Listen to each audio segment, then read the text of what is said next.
sebut Nabi Yunus, ada dah gambaran cerita tentang Nabi Yunus ni? Mudah je kita jawab. Kita nampak binatang tu lah kan, haiwan atau ikan paus tu kan. Baik, kalau saya sebut Nabi Hud, apa yang segera terlintas di fikiran anda? Cuba bantu saya. Kisah Nabi yang kita tahu selama ni apa dia? Macam tak ada kan? Dua tak ada. Yang pertama, macam tak ada orang dalam surau ni. Yang kedua, macam tak ada je cerita pasal Nabi Hud ni. Tapi nama dia pernah dengar kan? Tapi ceritanya apa? Kalau saya tanya lagi, Nabi Sulaiman, apa cerita yang kita tahu? Semut lah, kerajaan tahu kan? Sekarang Nabi Hud, apa dia? Lembu. Lembu betina, okey, apa dia? Itu Nabi Lut alaihi salam. Itu Nabi Lut pada zaman Nabi Ibrahim. Adam, Idris, Nuh, Hud. Sekarang Nabi Ibrahim jogi. Okey, kaum Samud Nabi Saleh. Adam, Idris, Nuh, Hud, Saleh. Ini kaum Samud pada zaman Nabi Saleh. Kaum Hud ini kaumnya adalah kaum Ad. Kaum Ad. Nanti kita akan pergilah cerita atau ayatnya. Ad ni ejaan A, atas tu ada koma A D, Ad. Ain alif dal. Kaum Ad. Memang kebanyakan tempat bila tanya cerita pasal Nabi Hud, ramai tak tahu. Kebanyakan tempat. Jadi adalah anda ini tempat yang keseterusnya. Tak apalah, sama-sama kita belajar. Baik. Okey, bila sebut Nabi Hud, kita kena ingat yang pertamanya ada nabi yang selepasnya, Nabi Saleh. Mereka ini zaman mereka hampir sama. Dari sudut tempat pun hampir sama, dari sudut tubuh badan umatnya pun sama, dari sudut gaya hidup pun sama. Nabi Hud dan Nabi Saleh. Nabi Hud kaum Ad, kaum dia tu namanya Ad. Nabi Saleh kaumnya nama Thamud. Hari ni orang duk pergi tempat tu, yang di Petra, Jordan, dan juga di Arab Saudi, apa dia? Madain Saleh. Mereka duk pergi tempat tu. Yang di Arab Saudi Madain Saleh, di Jordan namanya Petra. Baik. Mereka ini adalah antara kaum yang terawal di atas muka bumi ini. Kalau tadi Adam, Idris, Nuh, Hud. Jadi masa zaman Nabi Nuh ni, Adam, Idris, Nuh, masa zaman Nabi Nuh ini apa yang berlaku kisahnya? Banjir besar. Bila banjir besar ni kan, ramai yang mati lah, ramai yang tenggelam kan. Kemudian selesai zaman Nabi Nuh, yang Nabi Nuh tu hidupnya 950 tahun. Selesai zaman Nabi Nuh, datang zaman iaitu Nabi Hud alaihi salam. Faham ke tak ni? Boleh follow kan? Boleh follow. Mudah saja. Jadi poin saya, mereka ini adalah umat-umat yang terawal di atas dunia ini. Baik, apakah persamaan di antara Nabi Hud dan Nabi Saleh tadi? Hampir zamannya sama, tinggal pun tempatnya lebih kurang dekat. Kemudian kaumnya itu tubuh badannya besar. Kemudian kaumnya itu mereka buat rumah. Di mana rumah mereka? Di gunung ganang, bukit yang keras tu mereka pahat rumah dia. Itulah yang dekat Petra. Saya pernah sampai pada tahun 2010 tak silap saya sampai. Pergi dengan kawan saya naik bas daripada Madinah pergi. Petra tu luas. Mungkin ada yang anak-anak anda tengok cerita Star Wars. Pernah dengar cerita Star Wars kan? Mereka berlakon di situ lah. Tempat tu luas. Saya masuk waktu pukul 7:30 macam tu, waktu duha begitu. Masuk kawasan, habis dah asar, tak habis lagi melawat. Ya Allah, seharian dalam tu. Kawan saya budak Jordan kat situ, student kat situ, dia kata, "Daus, kau nak jalan lagi? Ada lagi kat depan." Tak payah, balik lah. Ini pun dah nak asar, nak kat pukul 5 lah. Luas kawasan dia. Jadi itu tempat tinggal mereka lah. Kaum Ad, iaitu di Petra sekarang. Kalau anda tengok YouTube, type dekat situ Petra, Petra, mungkin pernah dengar kan. Jadi tengok mereka punya rumah di gunung tu dia pahat besar, masya-Allah. Kemudian Nabi Saleh dia mari dekat sikit dekat Madinah, iaitu di Madain Saleh. Kaum Samud tersebut pun mereka tinggal di gunung yang keras seperti itu dan mereka pahat. Tubuh badan mereka ni besar. Ya, disebutkan tubuh badan mereka ni ketinggian mereka sahaja 10 tingkat bangunan kita pada hari ini. Kalau ni kita ni sampai sini kan, satu tingkat kan. Dia 10 kali. Kalau dia ada duduk dekat kita hari ni dekat luar kan, dia tengok benda budak-budak tu buat dalam tu kan. Aku jentik kan.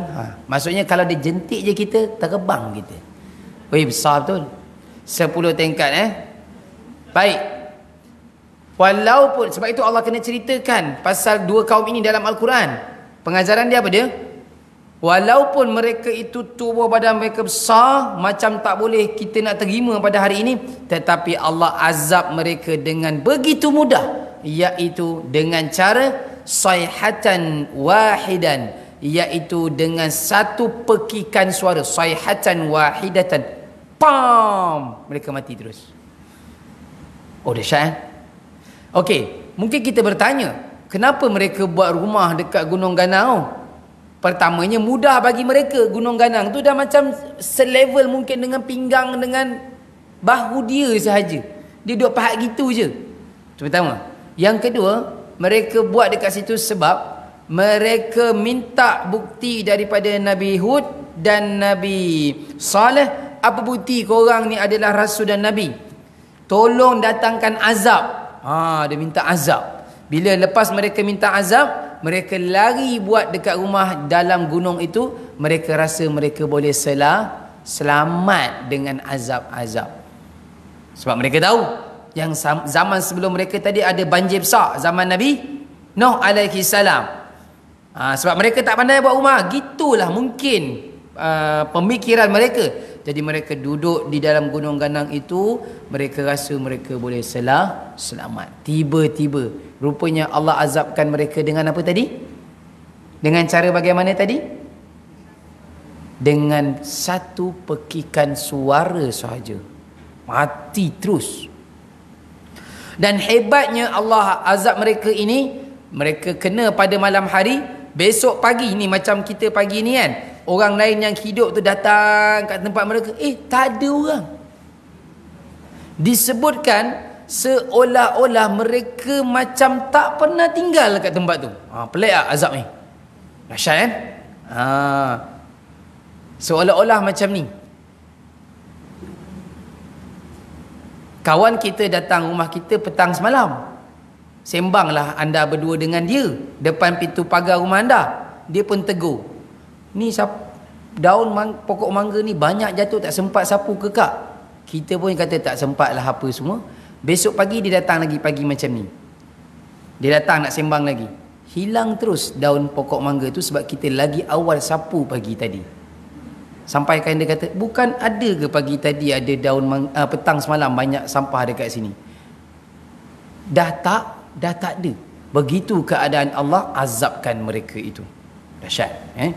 Dan kita boleh ambil pengajaran, walaupun tubuh badan mereka itu besar, gagahlah maknanya, tetapi Allah boleh musnahkan mereka dengan sekelip mata. Pengajarannya adalah Firdaus. Orang Quraisy, korang tu punyalah kerdil kecil benar.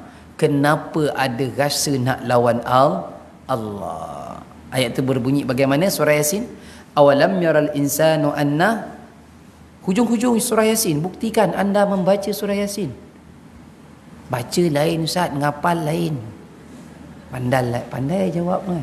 Awalam yaral insanu anna khalaqnahu min nutfatin fa idza huwa khasimum mubin. Allah kata, kita ni asal daripada setitis air mani, tapi kenapa tiba-tiba bila sudah dewasa jadi khasim, jadi musuh kepada Allah Azza wa Jal. Jangan kata macam ni bila masa pula saya musuh kepada Allah Ustaz. Jangan kata yang musuh tu kan orang kafir je musuh Allah ni. Tak, jangan kata begitu. Orang Islam pun ada yang menjadi musuh Allah. Apa makna orang Islam pun menjadi musuh Allah? Tu ada je orang Islam yang tak solat. Ada tak? Ada je orang Islam yang tak puasa. Ada je orang Islam yang tak tutup aurat, baik laki baik perempuan, dengan sempurna. Ada je orang Islam yang makan rasuah. Ada tak? Ini musuh Allah. Sebab itu adalah perkara yang Allah lah. Kenapa buat? Ini musuh Allah. Fa idza huwa khasimun mubin. Allah kata solat, tak nak, busy, tak sempat apa semua. Musuh Allah. Nampak?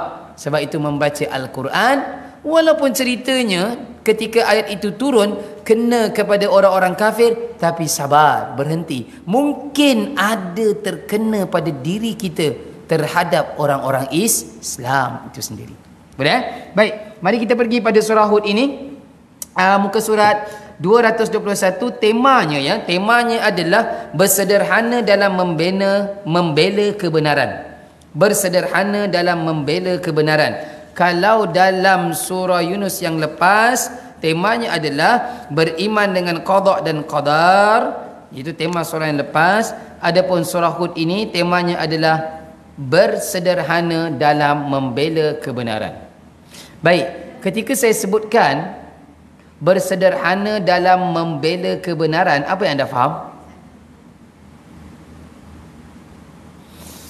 Kita ini ada tugas. Ini kita kena faham. Kita semua ada tugas, iaitu kena membela agama Allah ini. Membela al-haq, kebenaran ini agama Allah. Kita kena sedar semua kita ini ada tugas untuk membela agama Allah. Beza Nabi SAW memperjuangkan masa, harta sampai jiwa dia dan sahabat untuk pertahankan Islam. Kita hari ini, saya kira orang di Malaysia, orang Islam di Malaysia ini belumlah sampai tahap kena angkat senjata kan? Tak seperti rakan ataupun saudara kita di Palestin. Kita di tempat kita ini belum sampai ke tahap seperti mereka. Jadi kita nak cara untuk kita membela agama Allah ini, membela kebenaran ini, apa dia? Dengan cara bagaimana? Lihat anak-anak, lihat cucu anda puan-puan, lihat kejiranan anda, apa yang sedang dilakukan, apa kesilapan yang mungkin mereka tersalah, tegur ataupun tidak, apa yang kita harapkan. Semua ini maknanya membela kebenaran, membela agama Allah. Jika kita masih macam ni, nampak dekat taman kita ni, dekat kawasan kita ni ada benda-benda yang tidak sepatutnya berlaku, kita kata itu bukan family saya, buat apa nak jaga tepi kain orang, cukuplah saya jaga anak ataupun keluarga saya. Ini belum capai makna kita ni membela benar agama Allah ini. Kena tegur. Kalau tak berani tegur budak ni, nampak dia buat sesuatu yang tak sepatutnya, kenal mak ayah dia, kenal, pergi tegur mak ayah dia, pesan, saya nampak semalam, akak nampak semalam anak kamu. Bila kita tak ada sifat tegur menegur ini, hujung sekali tu Nabi sebut hadis hujung sekali itu adalah selemah-lemah iman. Selemah-lemah iman. Ya.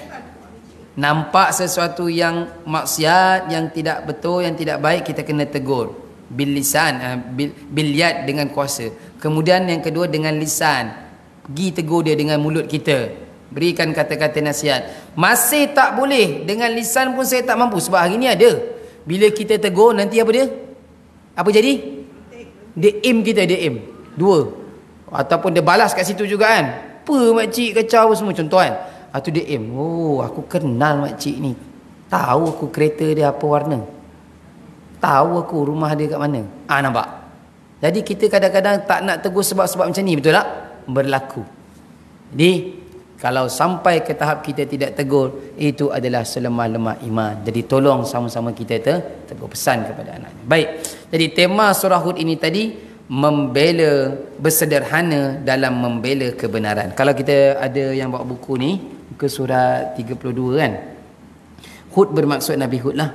Dimulakan dengan Allah Subhanahu Wa Taala bersumpah dengan huruf Al-Quran Alif Lam Ra, untuk membuktikan ia mempunyai hikmah dan huraian yang jelas. Diakhiri hujung ataupun di penghujung surah Hud ini, Allah akhiri surah Hud ini dengan perakuan bahawa Allah memiliki semesta alam, baik yang gaib, sama ada ia di langit ataupun di bumi, dan semua itu akan kembali kepada Allah Azza wa Jalla. Baik. Jadi itu permulaan dengan huruf muqatta'ah, huruf sumpah, kemudian diakhiri dengan Allah memiliki baik yang di langit dan juga yang di bumi. Okay, juga ada disebutkan dalam buku ini cerita tentang mengingatkan kita supaya tidak menyembah selain Allah. Rasul diutus untuk membawa amaran dan berita gembira, kabar gembira tentang syurga. Okey, yang ketiga ni bagus. Jika kita selalu meminta ampun dan bertaubat, Allah akan memberikan nikmatnya yang tidak terhingga sehingga kita meninggal dunia. Bagus. Ini ayat 3. Lepas ni kita baca. Kemudian ada lagi ditambah dengan beberapa kelebihan. Jika tidak ditakuti, kita akan diseksa pada hari kiamat nanti. Ya. Kemudian ada cerita orang munafik. Perangai orang munafik ni apa dia? Mereka memalingkan muka apabila berdepan dengan Nabi sallallahu alaihi wasallam. Kenapa mereka palingkan muka? Kerana ingin menyembunyikan rahsia hati mereka sambil menutup muka dengan kain. Dulu kita dah selesai surah At-Taubah tentang cerita munafik ini. Munafik di Madinah ini mereka sampai apa dia? Kalau boleh mereka nak apa dia? Nak bunuh Nabi sallallahu alaihi wasallam, tapi tak berjaya. Kerana di samping Nabi selalu ada Sayyidina Umar yang sangat kuat, sangat gagah tersebut. Baik, saya habiskan sedikit lagi dalam buku ini. Masih ada cerita dalam surah Hud ini. Allah pencipta langit dan bumi. Perangai orang-orang kafir pun dalam surah Hud ini ada cerita banjir besar. Kisah Nabi Nuh alaihi salam. Kan tadi kita dah baca Adam, Idris, Nuh, Hud. Jadi bersebelahan. Dalam surah ini ada cerita tentang banjir besar. Kemudian ayat 50 sampai 60 ada kisah Nabi Hud itu sendiri. Kemudian ada cerita tentang kaum selepas kaum Nabi Hud. Kaum apa tadi dia? Nabi Saleh, iaitu kaum Thamud. Kemudian ada cerita Nabi Ibrahim mendapat anak iaitu Ishak. Perangai ataupun gelagat kaum Nabi Shu'aib alaihi salam ini dah sampai pada zaman Nabi Musa alaihi salam. Pengajaran daripada kisah Musa pula. Kemudian di hujung-hujung surah Hud ini Allah cerita solat merupakan benteng utama kita ataupun sebagai perisai. Baik, itulah yang ditulis dalam buku ini. Banyak kan? Jadi saya bacakan ringkas. Mari kita pergi pada muka surat Al-Quran kita 221.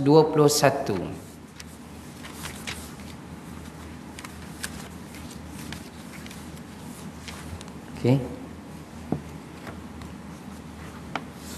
Perhatikan saya baca ayat pertama, kedua dan ketiga. Firman Allah Subhanahu wa taala, A'udzu billahi minasy syaithanir rajim. Bismillahirrahmanirrahim. Alif Lam Ra. Kitabun uhkimat ayatuhu thumma fussilat min ladun hakimin khabir. Alla ta'budu illa Allah. إنني لكم منه نذير وبشير وأن استغفروا ربكم ثم توبوا إليه يمتعكم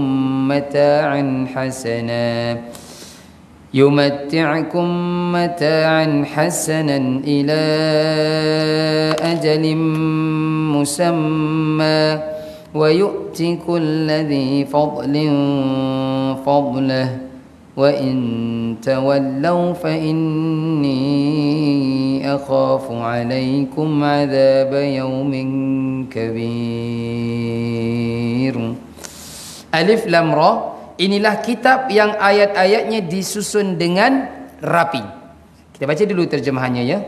Kemudian dijelaskan secara terperinci, yang diturunkan daripada sisi Allah. Allah yang bagaimana? Yang maha bijaksana lagi maha teliti. Untuk apa semua ni? Untuk apa yang ayat pertama ini Al-Quran itu rapi, terperinci, fussilat, dijelaskan ni untuk apa dia? Ayat yang kedua, agar kamu tidak menyembah selain Allah. Sesungguhnya aku, yakni Muhammad, adalah pemberi peringatan dan pembawa berita gembira daripadanya Allah untuk kamu semua. Baik, itu terjemahan sahaja. Belum lagi pergi pada tadabbur. Apa dia? Apa saya ingat? Dia melintang. Phone kena tegak tak boleh. Phone tegak tak boleh. Diorang yang nak tengok kena lintangkan juga phone diorang. Tak apa. Yang penting kadang kalau siapa yang nak tengok live tu, dia letak yang penting suara tu dengar. Suara tu. Baik ini mic dia kan? Tarik kan? Mic dia. Okey, baik. Perempuan yang dirahmati Allah, tema surah ini tadi jangan lupa ya, bersederhana dalam membela kebenaran, membela agama Allah, membela kebenaran itu samalah ya. Sebab agama Allah ini adalah agama yang ad-dinul haq, yang benar, agama yang benar. Baik, begini. Di awal surah Hud ini Allah mulakan dengan huruf muqatta'ah seperti Yasin, seperti Alif Lam Mim. Apa lagi seperti? Bantu saya. Ya? Ya, seperti ini Alif Lam Ra. Lagi yang lain? Banyak lagi dalam Al-Quran. Bantu saya. Ta, Sin, Mim. Lagi? Taha. Panjang sikit. Alif Lam Mim Sad. Lagi panjang surah Maryam. Kan ketika hamil kan membaca surah Maryam. Apa ayatnya? Paling panjang ada 5. Huruf muqatta'ah paling panjang. Kaf, Ha, Ya, Ain. Okey, selamat dapat jawab yang hujung. Kaf, Ha, Ya, Ain, Sad. Baik Ini semua dinamakan huruf muqatta'ah, iaitu huruf yang terputus. Dia bukan alif lam ra tu terputus, lam dan ra tu kan nampak bersambung. Bukan itu maknanya dia terputus. Yang dimaksudkan muqatta'ah ni terjemahannya putus. Yang dimaksudkan putus adalah terputus dari sebarang makna. Tak ada makna. Kalau saya tanya kepada anda, apa makna alif lam mim? Biasanya orang Melayu kita akan jawab apa dia? Jawapan dia apa dia? Jawapan dia apa dia? Kalau ditanya apa terjemahan alif lam mim, Yasin, Taha, biasanya orang kita akan jawab apa dia? Tak ada makna. Kebiasaannya orang kita akan jawab wallahu ta'ala a'lam. Biasanya kan. Baik, begini dengar baik Ketika kita membaca surah-surah yang seperti itu, yang dimulakan dengan huruf-huruf muqatta'ah ini, yang terputus dari sebarang makna, kita kena ingat begini. Ini yang disebutkan oleh ulama tafsir, antaranya Al-Imam Ibn Kathir sendiri, mereka kata, betul, dia tidak ada makna huruf-huruf seperti ini, tetapi dia ada tujuan. Yalah, kalau saya beritahu kepada anda ejaannya K-I-T-A-B, apa anda faham? Kitab, kan? Kalau saya beritahu kepada anda huruf yang sama, tetapi saya eja sengaja terbalik-terbalikkan, K-B-I-T-A, apa macam mana nak sebut tu? K-B pula tu bermula, kotlah K-A ke dulu. Jadi dia masih huruf, betul tak? Tetapi ada makna tak? Tak ada makna. Gabungan huruf tersebut tidak ada makna. Sama seperti gabungan huruf ini, Kaf, Ha, Ya, Ain, Sad, Alif, Lam, Ra ini, benar dia tidak ada makna, tetapi dia ada tujuan diturunkan juga ke atas muka bumi ini. Jadi mustahil apa yang terdapat dalam Al-Quran ini tidak ada sebarang pengajaran. Itu mustahil. Dia mesti ada pengajaran dan ada tujuan. Walaupun dia tidak ada makna, soalan sekarang, apa tujuannya? Antara tujuannya diturunkan juga huruf-huruf yang seperti ini di dalam Al-Quran, antaranya adalah ada 2 tujuan. Yang pertamanya nak beritahu kepada orang-orang Quraisy Mekah bahawa ayat Al-Quran ini bukan Nabi yang reka. Bukan Nabi yang reka. Ya, kalau manusia normal, adakah dia nak tulis benda-benda yang terbalik-terbalik ni, yang tak mendatangkan makna ni? Tak ada. Tak ada. Kecuali dia seorang kanak-kanak yang baru kenal ABC. Kita suruh anak kita umur 2 tahun ataupun cucu anda umur 2 tahun eja kitab, mana dia pandai lagi? Kan dia tak pandai. Tulis je lah, dia takkan pandai. Jadi nak beritahu ayat Al-Quran ini bukan Nabi yang reka. Ada satu kuasa yang hebat, iaitu Allah Azza wa Jalla. Itu yang pertama. Yang kedua, tujuan yang kedua diturunkan juga huruf muqatta'ah ini adalah nak berikan kepada orang Quraisy Mekah, nak beritahu kalian itu lemah. Walaupun kalian mendakwa kalian adalah di kalangan orang Arab yang paling hebat sastra Arabnya, tapi sebenarnya kalian lemah. Apa makna kalian itu lemah? Dibacakan di hadapan mereka Alif Lam Mim, Yasin, Alif Lam Ra macam ini. Bila ditanya, apa yang kalian faham? Ini kan huruf bahasa anda. Apa yang kalian faham? Mereka jawab apa dia? Kami tak faham apa-apa. Kalian lemah. Kalian lemah. Itu maknanya. Jadi Allah nak melemahkan mereka, nak beritahu yang Muhammad bawa ini didatangkan daripada satu kuasa yang sangat hebat, iaitu Allah Azza wa Jalla. Baik, dan kebiasaannya, selesai dua tujuan itu. Kebiasaannya apabila kita membaca Al-Quran, jumpa huruf-huruf muqatta'ah ini di awal surah tersebut, kita akan jumpa ceritanya nanti pada ayat pertama, ayat kedua, cerita tentang Al-Quran. Contoh, cuba sambung. Yasin. Apa ayat duanya? Nampak? Cerita tentang Al-Quran. Alif Lam Mim, surah Al-Baqarah, sambung. Alif Lam Mim, sambung. Nampak? Tentang kitab. Nampak? Al-Quran itu kitab. Ya. Taha ma anzalna alaikal Qur'an litashqa. Nampak tentang Al-Quran. Baik, kita kembali pada surah ini. Kenapa nak pergi surah yang lain? Alif Lam Ra, nampak tu? Apa kalimah yang seterusnya? Kitabun. Nampak Jadi ketika kita membaca Al-Quran, anda sampai pada surah-surah yang seperti ini, tolong berikan perhatian. Mesti Allah nak cerita sesuatu yang hebat tentang Al-Quran ini. Sekarang apa ceritanya dalam surah Hud ini? Allah kata kepada kita, kitab Al-Quran ini dia adalah uhkimat. Jika itu Al-Quran anda pegang, adalah Al-Quran anda bawa daripada rumah, saya minta gariskan kalimah uhkimat. Ya. Apa makna uhkimat ini?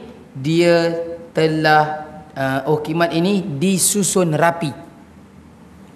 Sangat rapi. Apa makna sangat rapi? Sebab ada orang bertanya macam ni. Bukankah wahyu yang pertama turun kepada Nabi SAW adalah apa dia? Ayat 1 sampai ayat 5 dalam surah Al-Alaq. Betul kan? Iqra' bismi rabbikal ladzi. Tetapi kenapa dia disusun di hujung Al-Quran pada juzuk yang ke-30? Jika dia adalah wahyu yang pertama, kan sepatutnya dia diletakkan di awal. Mengapa pula Al-Fatihah di hadapan? Ini yang dikatakan, bila kita bertanya soalan yang seperti itu, jawapannya Allah sebut dalam ayat ini, dia telah disusun rapi. Ada sebab kenapa dia diawalkan Al-Fatihah itu. Yang kedua Al-Baqarah, Ali Imran, terus hujung Al-Quran baru jumpa Al-Alaq lah. Perempuan yang dirahmati Allah, tahu tak? Sebab anda tadarus kan, setiap bulan Ramadan kat sini tadarus kan. Sepatutnya boleh jawab soalan saya ni Okey Siapa yang menyusun surah-surah daripada awal Al-Quran, Al-Fatihah sampai An-Nas ni? Adakah Nabi yang menyusun susunan surah-surah ini, perempuan? Siapa dan adakah Nabi yang susun? Saya dah jawab ke, dah cerita ke belum sebelum ni kan? Sebab anda bertadarus. Patutnya boleh jawab. Ya? Adakah Nabi yang susun? Bukan. Siapa yang susun? Dia kumpul. Lain. Kumpulkan, dikitabkan seperti ini. Itu masa zaman Sayyidina Osman dan diedarkan. Maksud saya, kan Al-Quran ini diturun macam ni tau. Tadi kan surah Al-Alaq ayat 1 sampai 5 wahyu yang pertama. Kenapa pula dia berada di hujung Al-Quran? Kenapa pula dia tidak berada di awal? Sekarang tiba-tiba Al-Fatihah di awal. Waktu yang lain, ayat yang lain turun. Dia berada di tengah Al-Quran. Ayat yang lain turun, waktu yang lain berada di hujung, berada di awal. Last sekali, siapalah yang susun Al-Fatihah? Yang pertama, An-Nas yang terakhir ni. Faham soalan? Ketika tadarus, Nabi setelah Al-Quran itu sempurna, turun kepada Nabi, dah habis lah. Allah dah sebut dalam surah Al-Ma'idah, Allah sebut dalam surah Al-Baqarah, Allah sebut selepas ini dah tidak ada wahyu lagi. Hari ini telah kami sempurnakan, al-yauma akmaltu lakum dinakum, hari ini kami telah sempurnakan agama kamu wahai Muhammad. Nabi faham memang lepas ni tidak akan ada lagi wahyu, tak ada lagi dah. Jadi kemudian dah habis, malaikat Jibril datang turun kepada Nabi setiap bulan Ramadan, seperti yang kita baca dalam kumpulan bulan Ramadan tu. Kita apa dia? Bertadarus. Jibril datang turun kepada Nabi, dia menyerupai seorang lelaki yang tampan, yang handsome. Para sahabat lain pun nampak, tapi para sahabat lain tak kacau Nabi. Mereka tahu Nabi sedang bertadarus dengan malaikat Jibril. Jadi macam ni malaikat Jibril yang mendapat arahan daripada Allah turun ke bumi, tadarus ataupun sama-sama mengaji dengan Muhammad di sana, di Madinah itu, dan beritahu kepada dia, ini Al-Fatihah yang awal, ini Al-Baqarah yang kedua, ini Ali Imran, An-Nisa, dan seterusnya sehingga An-Nas. Jadi bukan Nabi yang susun. Jibril yang datang turun bertadarus bersama Nabi, dan Jibril yang mengajar Nabi agar inilah surah-surah dan ayat-ayatnya. Yang awal diawalkan dan yang terakhir diakhirkan. Boleh dapat So itu jawapan dia. Baik Jadi ini makna kimat telah disusun rapi. Anda bayangkan begini kenapa penting kalimah susun ini rapi? Jika anda pergi dua library ni, library dekat Shah Alam ni yang kat mana tu? Tun Uda kan? Saya pernah, cantik kan dia punya perpustakaan. Saya pernah program dekat sana dengan dia punya staff apa semua. Perpustakaan tu susun rapi. Anda pergi pula perpustakaan yang lain yang kedua, mesti anda boleh bezakan di antara dua perpustakaan ini yang banyak buku ni kan. Anda boleh bezakan dari sudut apa dia? Kerapian, kemasnya susunan buku-buku dekat situ. Jadi kita akan rasa apa dia bila dah disusun rapi ni? Kita akan rasa apa dia? Tenang. Mudah nak cari. Dia ada nombor kod. Kita nak cari tentang sejarah, tentang matematik, senang. Cuba kalau kita masuk satu perpustakaan tu, kita tanya dekat kaunter tu, saya nak cari buku ni. Dia kata, masuklah cari sendiri. Ada nombor kod tak? Tak ada nombor kod, carilah sendiri. Pening kepala kita. Kita tak akan masuk. Al-Quran telah disusun rapi, tinggal lagi cara kita mencari tu, masalah yang kita nak selesaikan. Jadi perempuan yang dirahmati Allah, bayangkan Al-Quran ini seperti, kan dia ada 114 surah. Bayangkan dia seperti ada 114 buku di dalam satu rak yang besar. Dia telah disusun dengan cantik. Ada masalah ini, tarik buku ini.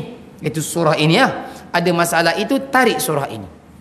Jadi untuk anda cekap, untuk kita semua cekap dengan surah-surah ini, kelas-kelas tafsir ataupun tadabbur seperti ini sangat-sangat penting. Join lagi banyak lagi bagus. Boleh Dia telah disusun rapi. Kemudian tengok Allah tambah apa lagi? Tak cukup dengan dia telah disusun rapi, summa fussilat. Gariskan kalimah yang kedua dekat situ, fussilat. Saya minta maaf sakit tekak daripada semalam, terkesan dekat jerebu. Terkesan. Saya keluar semalam hantar anak di sekolah pagi, dia tangkap, terasa terus. Okey, kalimah yang kedua apa dia? Fussilat. Apa maksud fussilat? Dahlah disusun rapi. Kemudian Allah kata apa dia? Dijelaskan secara terperinci. Ada kes kan, kita pergi perpustakaan kan, kita dah jumpa buku tu, kaunter tu kata dia dekat rak ini sekian-sekian puan, kita pun tengok nombor, oh dapat. Kita buka je, alamak, tak jumpa lah apa yang kita nak cari. Maksudnya tak jelas lagi. Kita kena usaha lagi cari buku yang lain. Tetapi kalau Al-Quran, dia bukan hanya dah disusun rapi surah-surahnya, juga telah diperjelaskan. Kita mesti boleh jumpa jalan penyelesaian persoalan yang kita cari. Kalau saya tanya kepada anda, kenapa saya dah ulang banyak kali persoalan yang kita cari dalam Al-Quran ni, jalan penyelesaian yang kita cari daripada Al-Quran ni, apa makna ni? Perkataan saya ni apa maknanya? Apa maknanya? Maknanya macam begini Ada orang ditimpa macam-macam ujian, macam-macam musibah. Kebiasaannya kita ni bila diuji akan mengadu kepada siapa dia? Kepada anda kenal tak Tuan Fazrul? Ni buku ni kan. Minggu lepas dia ada program di Janda Baik, sebab orang kita sekarang banyak mengalami macam-macam masalah kesihatan kan. Macam-macam masalah kesihatan. Dia punya program minggu lepas dekat Janda Baik adalah ayat-ayat Al-Quran berkaitan dengan kesihatan. Best tak rasa tajuk kan? Maksudnya anda sakit apa dia? Orang sekarang sakit apa dia? Macam-macam lah. Kencing manis. Lagi apa package dia sekali? Jantung. Lagi apa dia? Darah tinggi apa dia? Macam-macam. Semua tu ada cara, ada ubat dia dalam Al-Quran. Hebat tu. Nak kena jemput lah Tuan Fazul mari datang. Maknanya apa dia? Segala masalah yang ada, baik kesihatan, baik ekonomi, baik kekeluargaan, baik kejiranan, semua dah ada dalam Al-Quran. Kalau saya tanya kepada anda, kalau orang itu ada masalah ekonomi, dia sentiasa ada masalah, gaji dapat, tetapi selalu rasa tak cukup. Masalah ekonomi itu. Dalam Al-Quran, mana ayat yang sepatutnya diambil pengajaran supaya selesai masalah dia tu tadi? Kalau orang kita, dia akan cakap begini, tak pandai menabung lah tu, ataupun tak pandai menguruskan kewangan. Tapi Al-Quran dah sebut cara untuk uruskan kewangan kita. Kan kita pergi kedai mamak kan? Siapa yang pernah pergi kedai mamak saya pun dah lama tak masuk kan. Ada lagi kedai yang lagi baik sebenarnya. Baik dekat kaunter atas kedai mamak tu dia biasa ada frame kan. Frame tu ayat apa dia? Ayat 1000 dinar kan. Dalam surah At-Talaq tu. Dalam surah At-Talaq. Wa may yattaqillaha yaj'al lahu wa yarzuqhu min haitsu la yahtasib kan. Baik, itu muka surat pertama surah At-Talaq. Muka surat sebelah ayat 7 surah At-Talaq, bagi mereka yang ada kesempitan, ada masalah ekonomi, Allah kata dalam surah At-Talaq, liyunfikdhu sa'atin min sa'atih. Ni ayat dia. Wa man qudira alaihi rizquhu, barang siapa yang rasa sempit rezekinya, rasa sempit, kata Allah, falyunfik infaq. Itu saja jalan dia. Dia jangan kita fikir macam ni. Macam mana saya nak infak? Saya sendiri pun ada masalah kewangan. Al-Quran jawab, kerana awak tak infaklah awak mengalami masalah kewangan. Gitu Al-Quran jawab. Jadi infak ni adakah kena tunggu kaya? Tak. Ya, kalaulah jikalah infak ini kena tunggu kaya, Al-Quran akan sebut begini, infaklah ketika anda sudah kaya. Tetapi ayat tu tak sebut begitu. Ayat tu kata apa dia? Sambung dalam surah Al-Baqarah tadi, alladzina yu'minuna bil ghaibi wa yuqimunas shalah. Apa dia? Wa mimma, tu ayat dia. Wa mimma, sikit je daripada apa yang kita ada, kata Allah, tolonglah kita infak ke jalan Allah. Jika ada di kalangan anda ataupun keluarga, siapa-siapa yang kita kenal lah, siapa-siapa yang kita kenal, mereka mengadu tentang masalah kesempitan kewangan ni, pesan dekat dia, mulakan infak sekecil-kecil. Kita akan nampak, dia sendiri pun akan nampak, Allah akan permudahkan urusan dia. Baik, akan datang rezeki yang tidak disangka-sangka. Baik, kembali dalam muka surat 221 kita ini tadi ya, iaitu uhkimat dan fussilat. Yang kata uhkimat, yang kata kitab itu uhkimat dan fussilat ini, dia datang daripada mana? Dia datang diturunkan daripada Allah, yang bagaimana Allah itu yang maha bijaksana dan lagi maha khabir, teliti, sangat teliti. Sebab itu dia jadi fussilat, sebab itu dia jadi ukimat, dia jadi terperinci, dan dia jadi sangat rapi, kerana yang menyusunnya dan yang menurunkannya adalah Allah yang maha khabir, maha teliti. Perempuan, ya, masih kedapatan sehingga ke saat ini orang-orang Islam tidak pandai mengaji Al-Quran, ya, masih membaca dalam keadaan merangkak-rangkak, masih ada yang lagi kita sedih, huruf pun tak kenal, ya. Bukan tugas saya, bukan tugas kita mencari kesalahan orang, tetapi satu kesedihan. Contoh dalam majlis-majlis kita baca sama-sama Al-Kahfi, kita baca Yasin, kita terdengar ada orang dok baca tu salah tu. Kenapa bacaan yang dah kerap kita baca masih salah? Ya. Kita muhasabah diri kita sama-sama. Tengok, cek anak-anak kita. Baik, sekarang ini antara yang merisaukan juga anak-anak generasi kita ni. Insya-Allah kita semua boleh membaca Al-Quran dengan baik, dengan tajwid, dengan makhraj yang betul. Ni anak-anak kita ni, remaja kita ni. Ya. Kenapa saya suka bercakap tentang remaja kita? Kerana isteri saya sekolah, dia mengajar sekolah menengah. Ada je aduan daripada dia ni. Jadi kita kena pasang telinga, ha?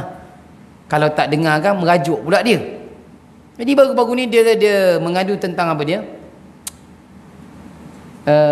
Guru-guru yang mengajar calon SPM. Adalah beberapa guru dekat sekolah dia yang mana guru-guru tersebut mengajar calon-calon SPM tahun ini. Jadi isteri saya kata, mereka tu cikgu-cikgu yang ngajar budak SPM tu datang kat kami. Sebab isteri saya, dia ngajar tingkatan 1, tingkatan 2. Adalah dia dengan beberapa rakan-rakan dia ngajar tingkatan 1, tingkatan 2. Guru SPM tu datang dekat kami, dia kata, kenapa budak-budak SPM tahun ini mereka tak pandai mengaji? Adakah sebab masa budak-budak ni tingkatan 1, tingkatan 2 korang tak pandang, tak ambil berat masa budak-budak ni umur tingkatan 1 tentang Al-Quran mereka? Nampak gaya macam ada unsur nak salahkan orang lah tu. Faham tak cerita saya kan? Guru tingkatan 5 ni salahkan guru tingkatan 1, masa budak-budak ni dekat tingkatan 1, mereka anggap guru-guru tingkatan 1 ni tak ambil berat lah tentang Al-Quran. Jadi saya tanya isteri saya, habis tu korang diam sahaja ke? Tak, kami bagi tahu dekat dia. Apa saya pula salahkan kami? Kalau nak salahkan kami, lebih baik kami salahkan, kita salahkan guru sekolah rendah. Kan budak tu dulu dekat sekolah rendah. Guru-guru sekolah rendah lah yang tak melihat budak ni punya Al-Quran. Nanti kalau kita pergi dekat sekolah rendah, guru sekolah rendah akan salahkan siapa pula? Guru tadika lagi, ada lagi guru lain. Nampak? Dia saling salah. Akhirnya guru tadika macam mana dia nak selamatkan diri? Pergi salahkan nurse dekat hospital masa sambut bayi tu. Kenapa masa sambut bayi tu tak ajar budak ni ngaji Quran? Yelah, budak tu kan datang pagi dekat sekolah sambut pelajar kan. Datang sekolah rendah kan cikgu tu ada dekat depan sekolah, sambut dah tu. Masa sambut tu tanya solat, tanya Quran. Sebab korang tak tanyalah, sampai sambut bayi pun nak kena tanya. Sebenarnya yang salah adalah ibu bapa. Jadi saya kata kat isteri saya, macam ni lah, korang buat dua benda. Yang pertama, kenal pasti budak-budak yang tak pandai mengaji tu, yang dekat, yang calon SPM tu, panggil dia depan-depan, tanya dia soalannya mudah je, jangan tanya soalan lain. Tanya dia soalan, kat rumah ngaji ke tidak? Okey, itu yang pertama. Yang kedua, kenal pasti budak-budak ni, buat satu program intensif, ekspres lah sikit kan. Sebab masa budak-budak ni nak berjaya peperiksaan SPM dia, sekolah boleh hire, boleh panggil guru-guru yang right peperiksaan lah, guru-guru yang pakar dalam subjek-subjek yang susah ni, boleh pula bayar dan datang beri ceramah. Kenapa guru ataupun ustaz-ustazah ni tak dipanggil? Ni budak ni nanti beberapa bulan dah tinggalkan sekolah, dah tak jumpa lagi. Nanti masuk universiti dia bagi alasan lagi tak ngaji. Kenapa? Sibuk, banyak kuliah. Nanti sampai kerja tak ngaji lagi. Kenapa? Tak pandai ngaji lagi masa dah kerja. Sibuk ni, kerja banyak. Sampai ke satu tahap ada orang Islam mati, meninggal dalam keadaan tak boleh ngaji. Hari yang berikutnya isteri saya cerita balik, kami dah panggil lah budak-budak ni, dah tanya soalan. Jadi saya tanya balik, apa yang dia jawab budak-budak ni? Bila ditanya ngaji ke tidak di rumah, dia jawab macam ni. Macam mana nak ngaji Ustaz? Ustazah, macam mana nak ngaji Ustazah? Dekat rumah mak dan ayah pun, itulah jawab. Dan jawapannya sama juga dengan bab solat, sama je. Oh parah, orang kita sangat parah. Minggu lepas ada hari yang ibu bapa dipanggil untuk melihat penilaian kan? Betul ke tidak? Anak saya pun kena panggil juga. Isteri saya datang, saya kuliah tak sempat, isteri saya datang. Isteri saya sekolah menengah pun, ibu bapa, anak-anak murid dia pun kena datang jumpa face to face ibu bapa dia. Isteri saya tanya direct. Saya pesan kepada isteri saya, tanya kat ibu bapa ni 2 soalan, solat, ngaji. Tanya direct. Ada yang diam membisu, ada yang kata ustazah saya akuilah sibuk apa semua, at least jawab kan. Ada yang jawab memang langsung tak solat dan tak mengaji. Inilah yang dikatakan Islam tetapi belum beriman. Kita kena ingat ya, Al-Quran sebut bukan panggil orang Islam, Al-Quran sebut panggil orang beriman. Sambung ayat tadi Alif Lam Mim zalikal kitabu la raiba fi hudan lil muttaqin. Ayatnya sambung apa dia? Allazi dia bukan allazina aslamu, bukan Islam. Orang yang betul mendapat hidayah dan orang muttaqin, hudan lil muttaqin adalah sambung ayat 3. Orang itu beriman, bukan Islam. Sedih benarlah orang kita. Penat. Yang mana kita mampu, kita mampulah. Ya. Baik, jadi itu ayat yang pertama. Tak macam mana boleh sampai ke situ kan? Begitulah kisahnya ya, tentang Al-Quran tadi.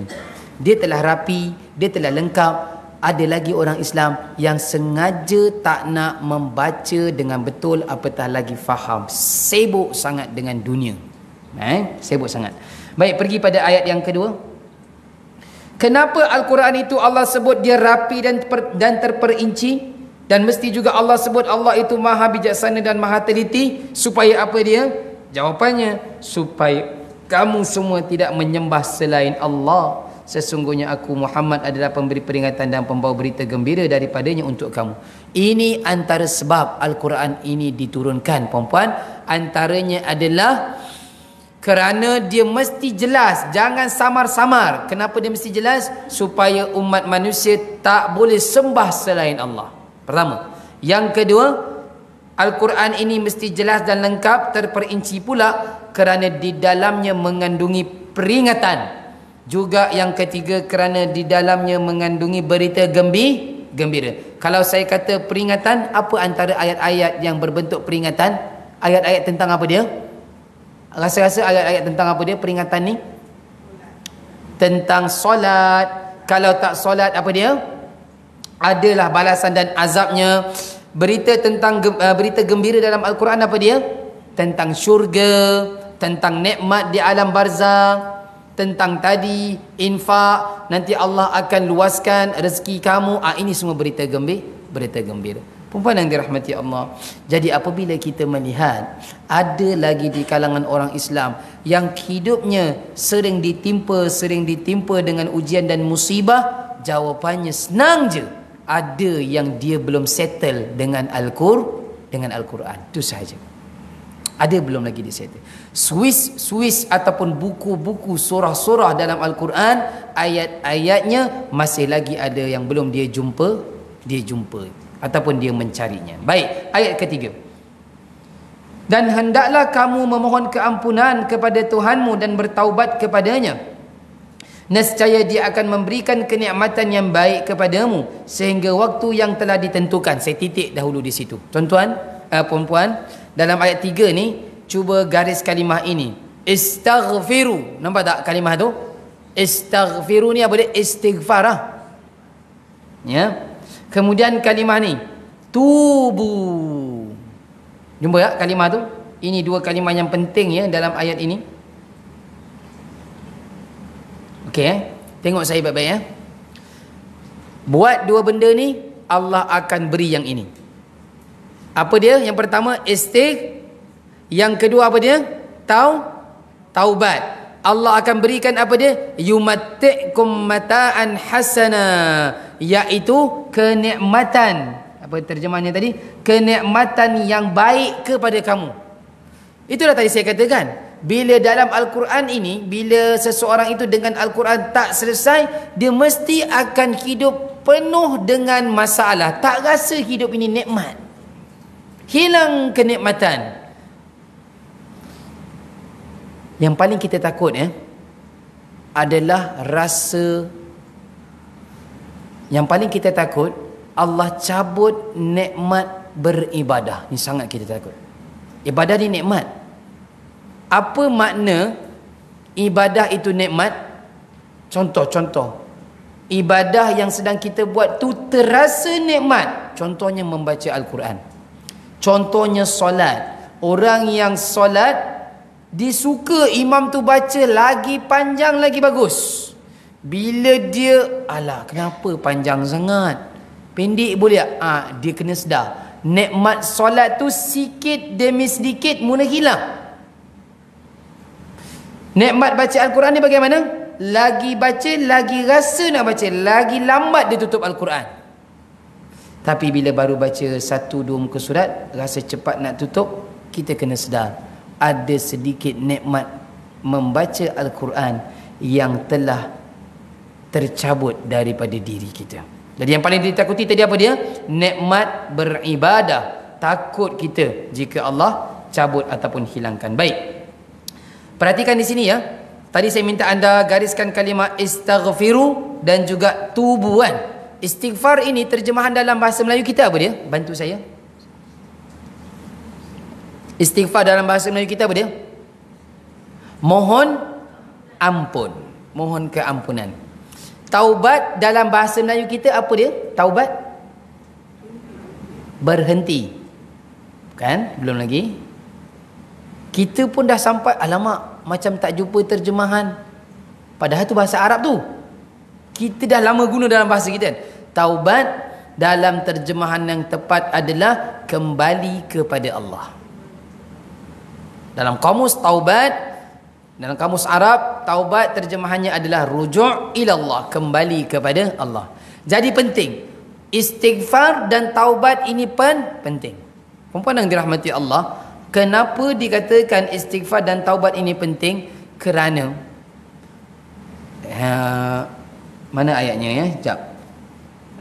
Innallaha ghafurur rahim. Biasa dengar tak perkataan? Okey, nampak dalam surah yang sama. Muka surat sama 221 atas tu.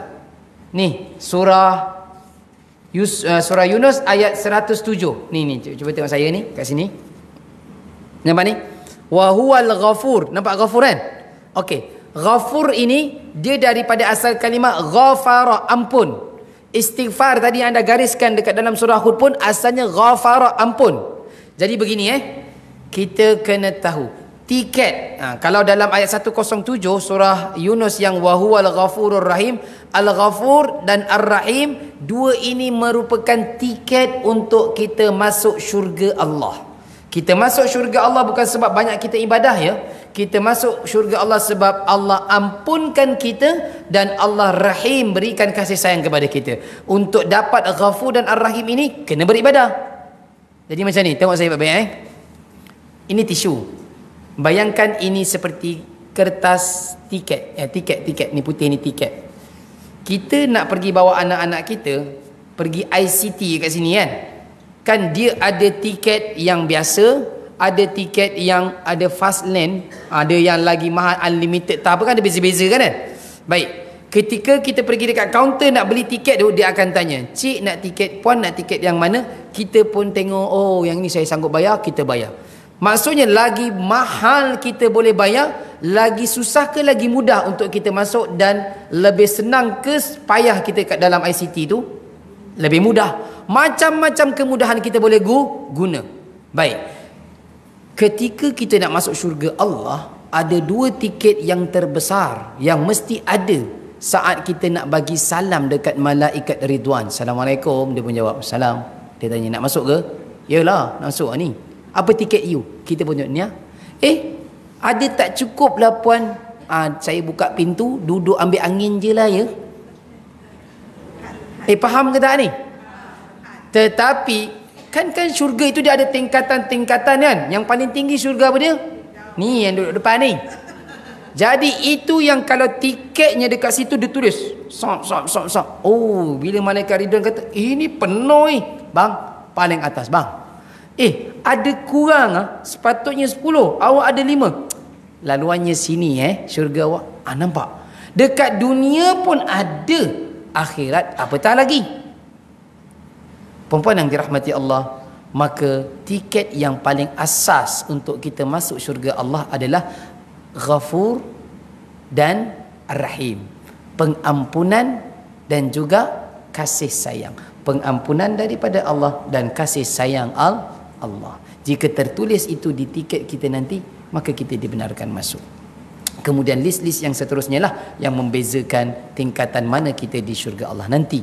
Baik, kan mustahil orang yang tiba-tiba ada dosa lagi belum Allah ampunkan, sangat mustahil dia dibenarkan masuk ke dalam syurga Allah.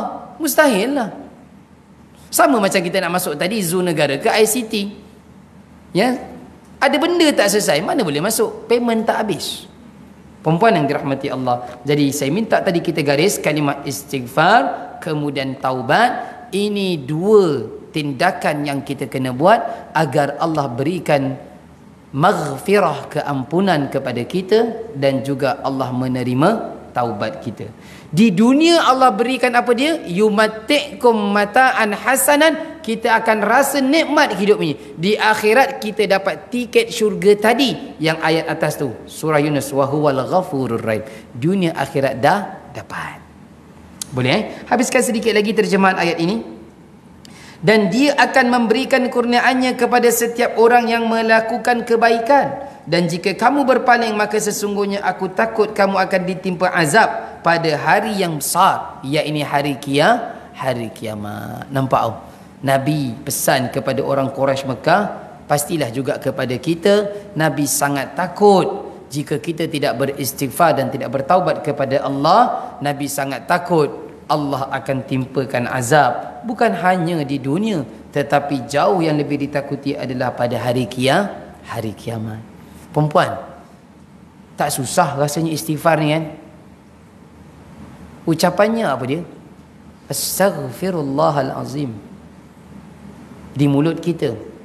Terjemahkan serentak ketika di mulut itu diucapkan, serentak di hati kita, sungguh-sungguh ya Allah, ampunkan kesalahan aku, mohon maaf. Istighfar ini dia tidaklah mesti ditunggu pada masa-masa yang tertentu, bangun malam, tak. Ketika sedang memandu, sedang memasak, teringat kesilapan kita yang lepas, zaman muda, zaman kanak-kanak, kenakalan tu apa semua tu lah, ya, teringat, terus istighfar, ya. Dia tidaklah memerlukan pada masa ataupun tempat yang tertentu, ya. Kemudian taubat ini pula, perlukah taubat ini dikaitkan dengan masa-masa yang tertentu? Tak juga. Cumanya kebiasaannya bila kata solat taubat ini biasa dilakukan bila? Malam hari. Saya dah sebut ke belum pada anda? Bangun malam jangan tinggal satu doa ini. Tak kisahlah anda solat tahajud ke, solat taubat ke, solat apa lagi? Tasbih ke, solat hajat ke, solat witir, ada satu doa yang jangan kita tinggal. Saya dah beritahu ke belum? Yang Allah ajar kepada Nabi ketika Nabi bangun tahajud. Nabi bangun tahajud berapa jam? Minimum 7 jam. 7 jam daripada Shah Alam ni dah sampai mana? Bawa kereta kelajuan 100. Nak sampai Johor dah. Itu 100. Mana ada orang naik highway 100? Silap-silap 7 jam ni dah sampai dekat Singapura, dah cop dah pasport. Siap RNR tadi 1 jam lagi berhenti. Nabi baru berisah, solat malamnya selesai. Hebat. Jadi Allah pesan kepada Nabi, bangun malam jangan tinggal doa ini. Apa doanya? Tak nak sebut, saya tak nak sebut lagi. Okeylah, bangun malam doa apa dia biasa? Macam-macam kan. Doa dalam bahasa Melayu, doa dalam bahasa Arab. Sebaiknya ketika kita berdoa, kita ambil ayat-ayat Al-Quran, doa-doa yang berada dalam Al-Quran. Itu yang pertama. Yang kedua, doa yang dalam bahasa Melayu kita, yang kita sedang hajat, yang sedang kita harapkan lah.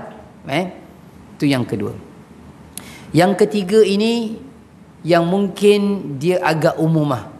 Contoh umum apa dia? Kawan-kawan kita mungkin pesan kan. Kita kena selesaikan hajat kita dahulu, kemudian baru orang-orang kirim dan sebagainya. Sebab ada orang yang saya kenal, dia memang suka bangun malam. Saya tahu, saya dan isteri saya kenal. Kadang-kadang saya WhatsApp dia, minta doakan. Kita kena, sepatutnya kita adalah begitu. Yang kita kenal ustazah ke kan, yang anda kenal, yakin dia bangun malam, kirimkan doa. Tapi kita kena tahu ustazah tu pun dia ada hajat dia. Ustaz tersebut ke mesti ada hajat dia. Dia selesai kemudian dia baca doa yang kita kirimkan. Baik. Apa ayat ataupun doa yang Allah ajar kepada Nabi doanya? Ayat 80 dalam surah Al-Isra. Mungkin ada yang dah hafal doa ni, cuma tak perasan doa tu berada di mana dalam Al-Quran. Kalau kita buka Al-Quran,